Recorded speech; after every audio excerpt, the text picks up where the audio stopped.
Buenas tardes. Hoy en esta entrevista los alumnos de la carrera de Medicina Humana de la Universidad Norbert Wiener, Daniela Pareja Quinto, Andrea Rosales Calongos, Jesús Mora Moreno, Klaus Chávez Paico y mi persona, Mileva Manrique Cos, tienen el agrado de contar con la presencia del doctor Jaime Luis Aparicio Terán, médico psiquiatra con pregrado y posgrado en la Universidad Nacional Mayor de San Marcos. Trabajó en el Ministerio de Salud en los hospitales Larco Herrera y Hermilio Valdizán, y también en el Centro de Salud de Miraflores.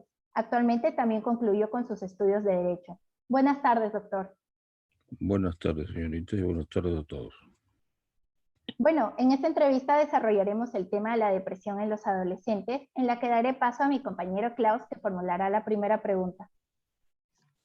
¿Qué tal, doctor? Ante nada, buenas tardes. Y la primera pregunta es, ¿cómo usted definiría la depresión y cómo ésta evoluciona? La segunda parte de tu pregunta no la escuché. Bien, pregunté, ¿cómo usted definiría la depresión y cómo ésta evoluciona? La depresión es una enfermedad que está considerada dentro del grupo de los trastornos mentales, ¿no? Es una alteración de la salud mental y está definida pues por diversos síntomas y signos de la enfermedad, principalmente tristeza, trastorno de la alimentación, insomnio y decaimiento, ¿no? Esos son los síntomas principales.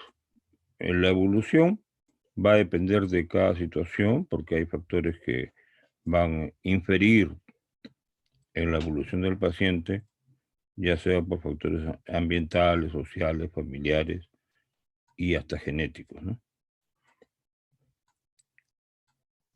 Claro, doctor, muchas gracias. Bueno, ahora le doy paso a mi compañera Mileva para que pueda formular su pregunta. Muchas gracias, compañero. Continuando con la entrevista, doctor, sabemos que el cerebro es el órgano principal del sistema nervioso y que a la vez apoya a las funciones básicas del organismo. Pero hay personas que piensan que la depresión no está involucrada que está involucrada solo en lo biológico, pero no en lo químico.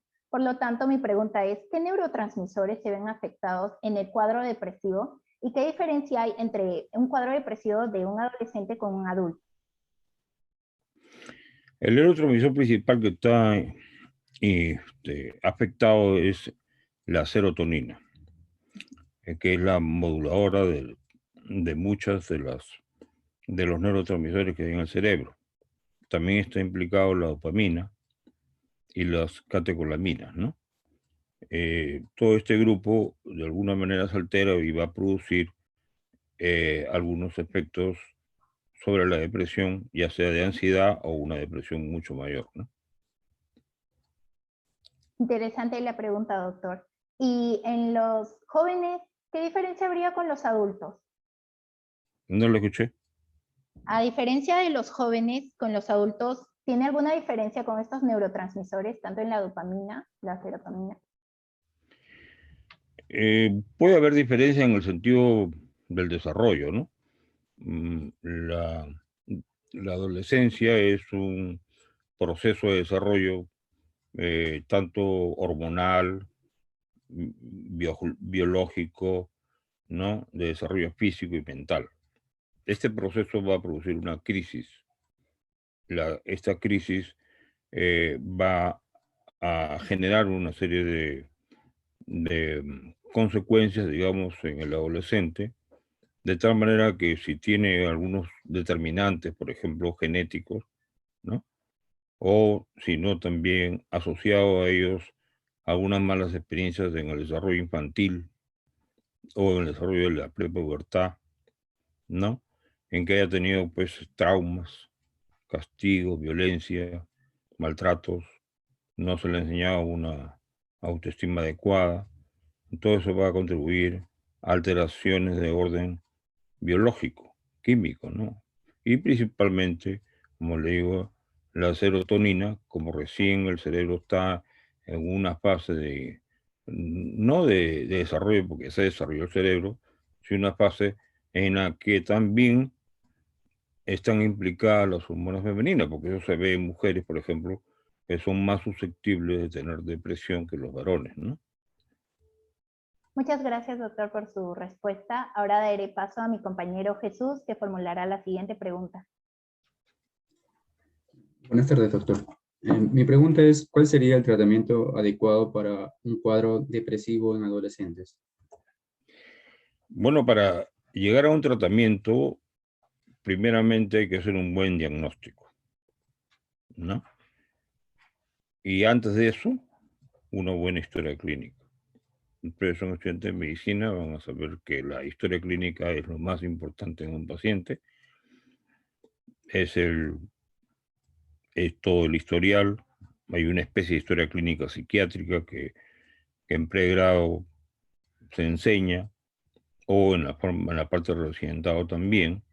Hay diferentes estilos de historia clínica, ¿no? Y va a partir desde que nació, cómo evolucionó en el tiempo, tanto en la parte de escolaridad, en la parte de la forma como fue castigado, los hábitos que ha tenido, quién lo crió. Todo eso son prácticamente factores predisponentes, ¿no? Que en el futuro van a afectar al paciente. Entonces, de alguna manera esa historia clínica nos va a conllevar, primeramente, a tener en cuenta antecedentes de carácter genético, ¿no? Padres depresivos, abuelos, algún tío, algún pariente de sangre, antecedentes suicidas. Entonces, y ahora vamos a ir al motivo de la consulta. Porque un adolescente pues permite o accede o pide auxilio, de alguna manera, entre comillas, para que pueda ser revisado por un médico psiquiatra. Entonces a eso agregamos los síntomas y los signos de este trastorno, que es bastante frecuente en todas las edades, ¿no? Y después de hecho un buen diagnóstico, establecemos un plan de tratamiento. El plan de tratamiento va a consistir en administrar medicación, porque hay que actuar a nivel neurobiológico, y eso se va haciendo, históricamente se ha hecho más notorio a partir del año 96, que fue el boom de la neurobiología, donde aparecen los primeros inhibidores de la recaptación de serotonina, entre ellos la fluoxetina. Entonces, esa fue la era neurobiológica más importante en esos años, de tal manera que comenzaron a aparecer otros fármacos y se ha ido mejorando para evitar efectos secundarios y tratar de avanzar en la rapidez del tratamiento. Entonces uno aplica el tratamiento de acuerdo también a ciertos patrones sintomáticos que tiene el paciente, ¿no? Si hay impulsividad, ¿no? Si hay autodaño, ¿no? Si hay intentos suicidas, antecedentes, y todas esas cosas van a contribuir a que uno haga un esquema de tratamiento farmacológico, no solamente con antidepresivos, sino con otras cosas. Y aparte, el tratamiento psicoterapéutico, ¿no? Que tiene diferentes escuelas. Entonces, ahí no lo quiero yo ahondar mucho, sino decirle de una manera muy simple, genérica. La palabra psicoterapia es cómo modificar los patrones de conducta y de pensamiento y cómo controlar esa emocionalidad negativa que tiene el adolescente. Ok, doctor, muchas gracias. Ahora le doy paso a mi compañera Daniela.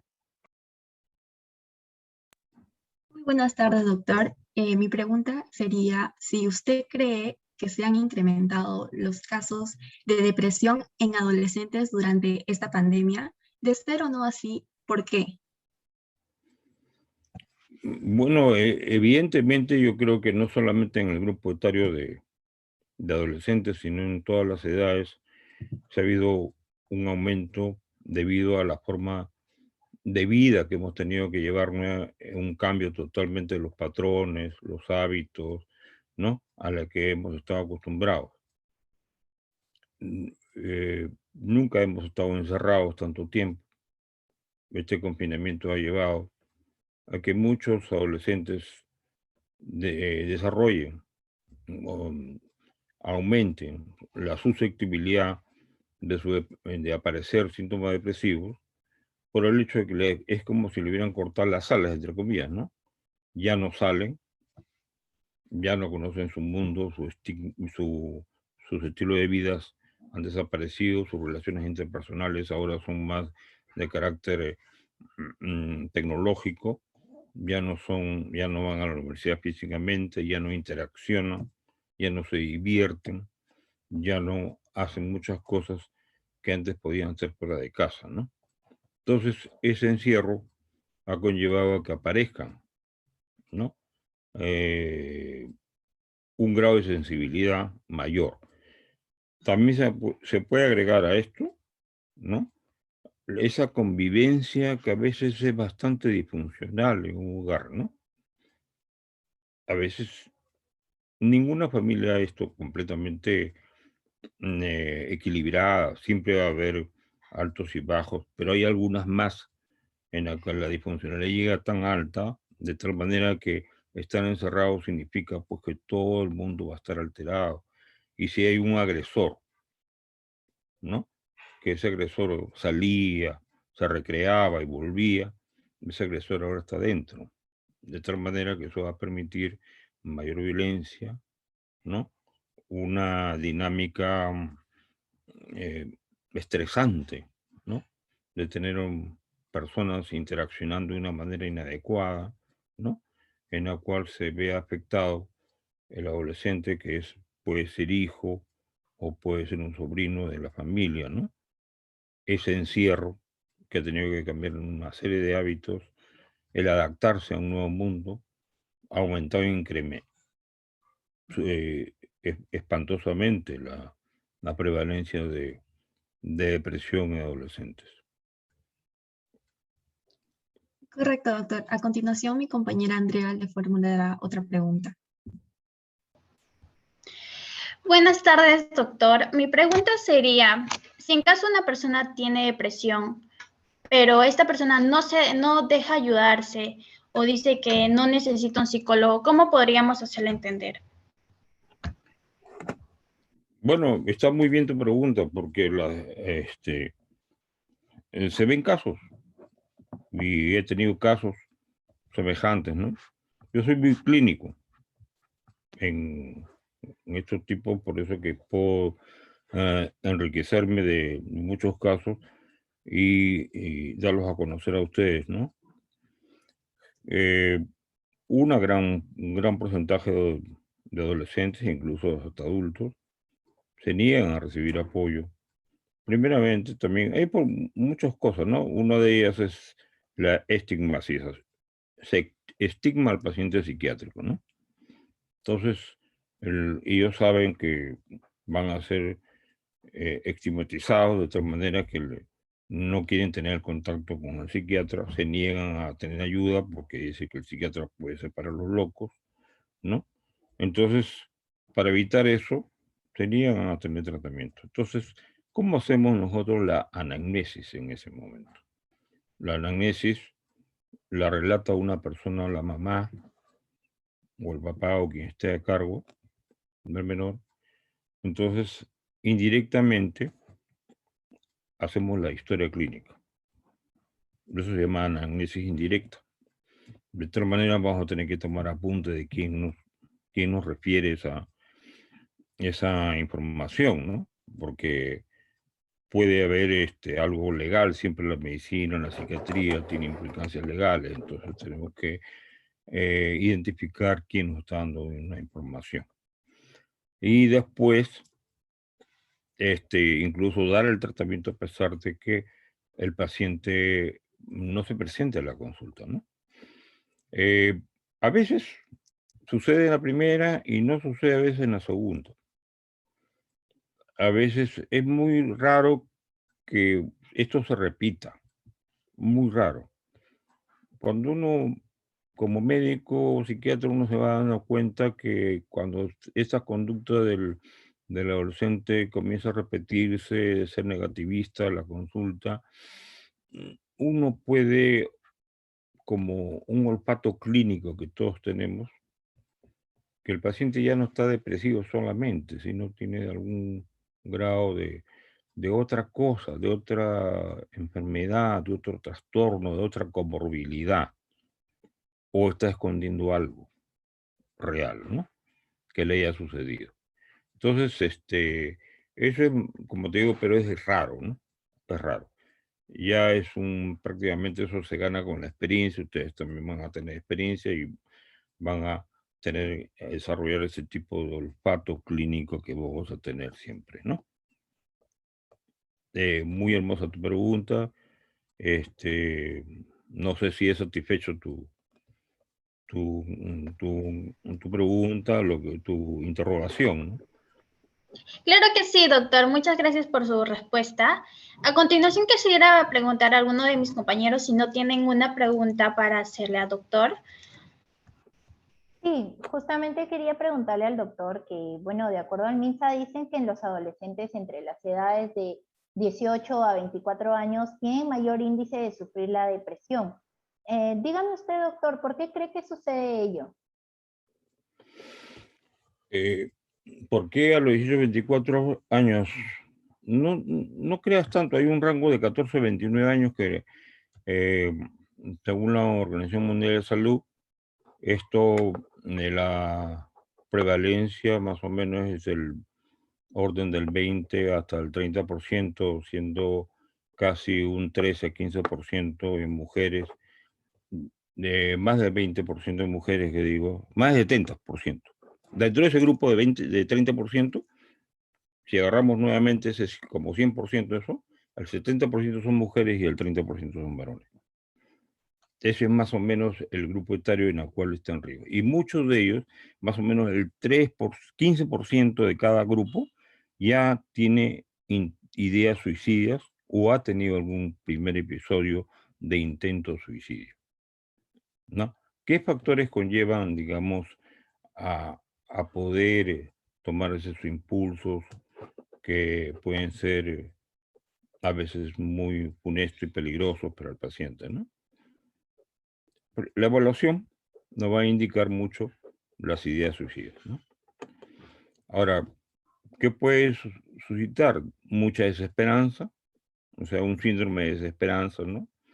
Que el adolescente o el medianamente adulto o el joven vea pues que su futuro está en peligro, que no tiene mayor avance, ¿no?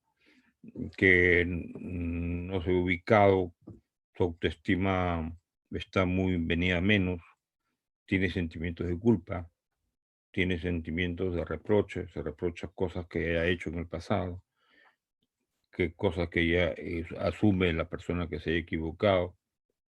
Es decir, una serie de factores, ¿no? Pero también hay por eso que se llama, hay factores de riesgo y factores de protección. Los factores de riesgo son, pues, antecedentes genéticos, por ejemplo, ¿no? Si hay un agente de suicidio, también la probabilidad comienza a aumentar.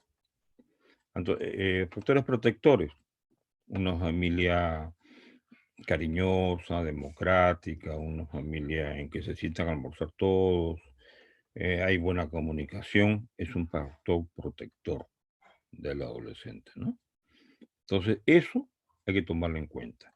Si el paciente está prácticamente con bastante pensamiento fijo de eliminarse, el paciente tiene que ser internado, porque hay una responsabilidad médica. Ahora, obviamente, si digamos, la familia no lo quiere internar, pero uno tiene que hacer constancia de eso. ¿Por qué? Porque es fácil decir, el médico no dijo nada que quería internar y se mató. Entonces, también yo le hablo un poquito de esto para que vean que todos nuestros actos como médico pueden tener repercusiones legales. ¿Ya? Por eso les digo eso. Muchas gracias, doctor.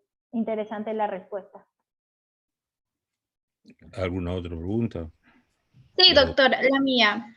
Quería preguntar, entre un adolescente y un adulto, ¿cuál es más rápido de superar el cuadro depresivo? ¿Quién podría llevar más a cabo este proceso rápidamente? Si el adulto no ha tenido antecedentes depresivos y ha sido su primer episodio depresivo, hay que ver la causa, ¿no? Puede ser un luto, la pérdida de un ser querido, una pérdida sentimental, ¿no? Una enfermedad concomitante, ¿no? Habría la pérdida laboral, pero generalmente estas pérdidas son reactivas a una situación dada que se ha presentado y que no venía de más antes. Si hay antecedentes de depresión en ese adulto, ¿no? En la adolescencia, o a veces dicen desde de los 5 años yo me acuerdo que paraba llorando, paraba triste. Entonces, eso hay que tomarlo en cuenta porque nunca se trató de esa depresión y ahora en la adultez se está presentando.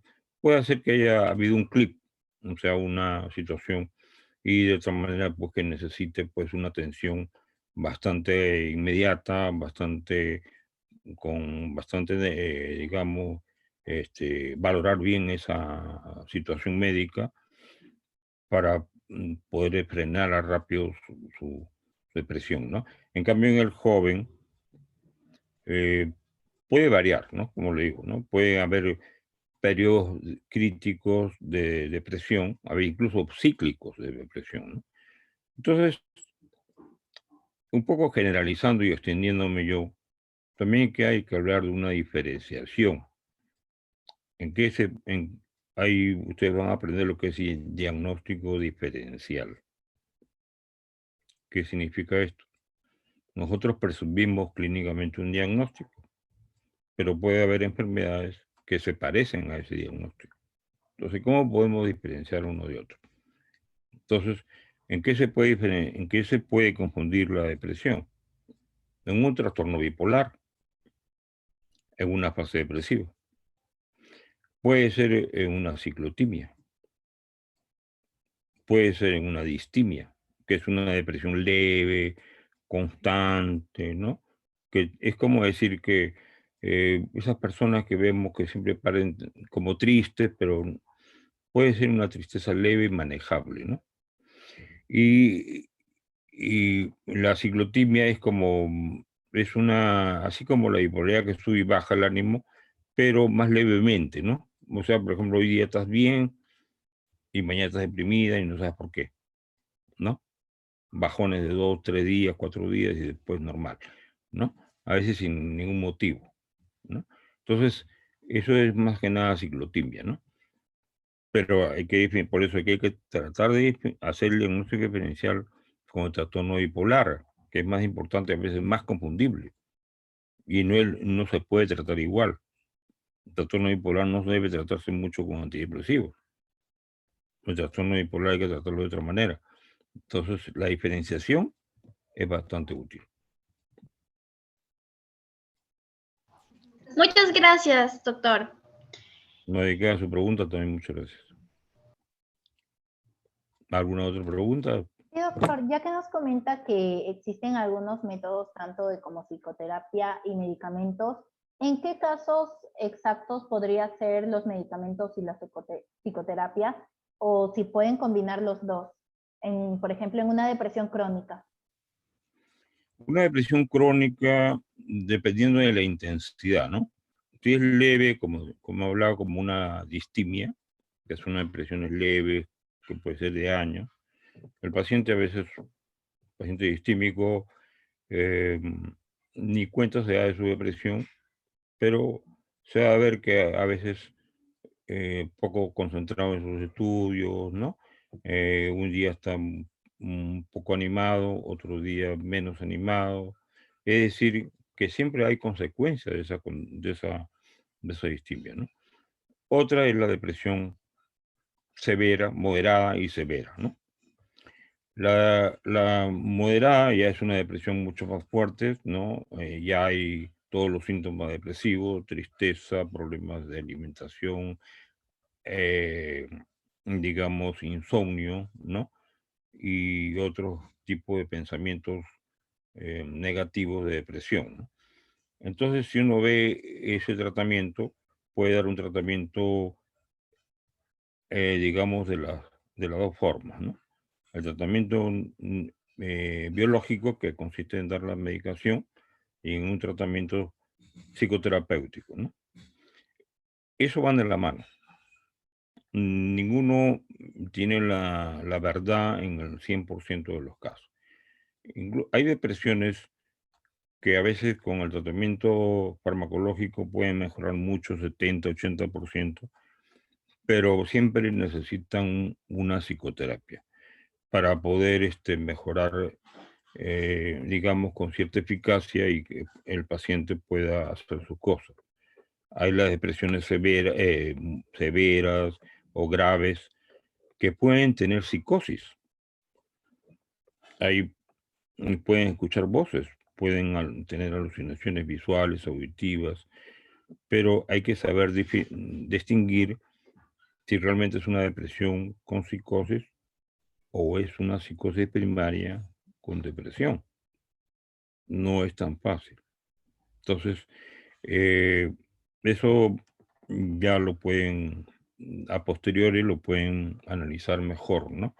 Ustedes, pero como te digo, hay que valorar la intensidad de la depresión, pero la mejor respuesta ahorita es los fármacos y la psicoterapia. Ahora las modalidades de psicoterapia pueden ser varias, ¿no?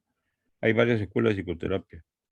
Hay la cognitiva conductual, que es la que se usa más frecuente, ¿no? Hay la racional, la existencial, la de la psicoterapia de las emociones, ¿no? Para no reprimirse, ¿no? Es tratar de demostrar las emociones de cólera, de tristeza, de minusvalía, de llanto, pero en una buena expresión, expresarla de una manera adecuada, ¿no? No de una manera, por ejemplo, quiero tener cólera, pero eso no significa que voy a ser violento, ¿no? Mi cólera va a tener un límite. Entonces yo puedo expresar mi cólera, porque todos sentimos cólera de alguna manera. Entonces la cólera no es un mal sentimiento, es un desfogue que hace el organismo. Pero de ahí a la violencia hay que limitarlo, ¿no? Entonces, eso son parámetros que tienen que ustedes aprender en el futuro, y también ahora como estudiantes también tienen que saber que cada uno es un mundo y cada uno va a autoexaminarse cómo va su situación anímica día a día, ¿no? Que puede variar, ¿no? Hoy día amanecemos con el pie izquierdo, mañana amanecemos con el pie derecho. Eso no significa que, digamos, tampoco malo, ¿no? Pero si esto es una cosa ya frecuente, ya deberíamos tomar importancia, ¿no?